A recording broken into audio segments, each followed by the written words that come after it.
सो इस क्वेश्चन में हमें पार्टिकल दिया गया है जो एक्स वाई प्लेन में घूम रहा है और उसके पास एक फोर्स है जो वेलोसिटी डिपेंडेंट है, a force which is velocity dependent which is given like this.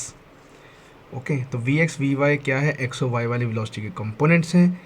और आपसे पूछा गया है इसमें ए वेक्टर जो एक्सेलरेशन को कहा गया है, और फिर आपसे पूछा गया है कुछ टर्म्स, तो आपको चेक करना कौन कौन सी स्टेटमेंट सही है कौन सी गलत। तो अगर हम फोर्स पे थोड़ा ध्यान दें, तो हमारी फोर्स को अगर थोड़ा ध्यान दें तो आई कैप के कंपोनेंट के साथ वाई वाली वेलोसिटी लगी हुई है और जे कैप के कंपोनेंट के साथ एक्स वाली वेलोसिटी लगी हुई है। तो हमें इसको प्रॉपरली पूरा सॉल्व करना पड़ेगा। तो उसके लिए हम पहले निकाल लेते हैं एक्सेलरेशन। तो एक्सेलरेशन क्या होगा, फोर्स डिवाइडेड बाय मास। सो ये है हमारे एक्सेलरेशन वेक्टर की इक्वेशन। तो आई कैप वाली चीज़ इसकी होगी एक्सेलरेशन का एक्स कंपोनेंट, और ये जे कैप वाली चीज़ जो होगी ये होगा एक्सेलरेशन का वाई कंपोनेंट। तो अगर मैं ए एक्स की बात करूं तो a x is technically equal to rate of change of x वाली वेलोसिटी। तो it is going to be k by m into v y i cap. Okay, तो ऑब्वियसली आई कैप लिखने की जरूरत नहीं क्योंकि हम ए एक्स को डिनोट कर रहे हैं। तो अगर मैं ए वाई की बात करूं, that is definitely rate of change of Y वाली velocity and it should be equal to k by m into vx. So this is equation number 1 and this is equation number 2. और कहीं ना कहीं हमें कोई रिलेशन यहाँ develop करना ही पड़ेगा। तो रिलेशन डेवलप करने के लिए हमें इन दोनों इक्वेशंस को डिवाइड कर देना चाहिए। डिवाइड करने से बेनिफिट क्या होगा, क्योंकि x वाली टर्म x के साथ पेयर अप हो जाएंगी तो y वाली टर्म y के साथ पेयर अप हो जाएंगी।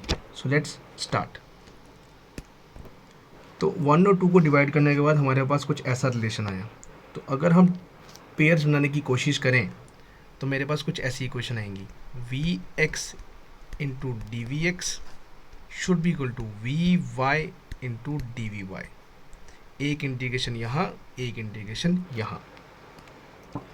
तो अगर हम इंटीग्रेट करें तो हमारे पास कुछ टर्म्स ऐसे आएंगी, वी एक्स का square should be equal to V Y का स्क्वायर, और लिमिट्स हमें कुछ आइडिया नहीं है तो हम यहाँ पे ऐड कर देंगे प्लस सी।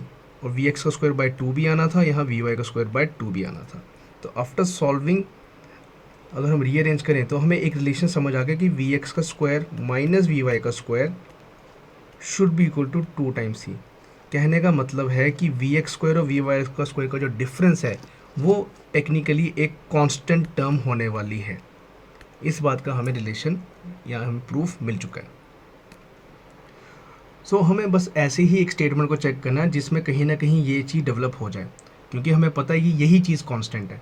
तो अगर हम अपनी स्टेटमेंट्स को पढ़ें तो हमारी स्टेटमेंट्स में अगर आप नोट करो, v क्रॉस ए वाले पे फोकस करें। v वेक्टर सब जानते हैं v वेक्टर क्या होगा, तो ये है हमारे v वेक्टर और a वेक्टर। तो अगर आप इनका डॉट प्रोडक्ट कर भी लोगे तो आपको कोई स्पेसिफिक रिलेशन मिलेगा नहीं। तो ए स्टेटमेंट से आपको कोई सेंस नहीं बनेगी कि आपके पास टाइम का फंक्शन आ रहा है कि नहीं आ रहा।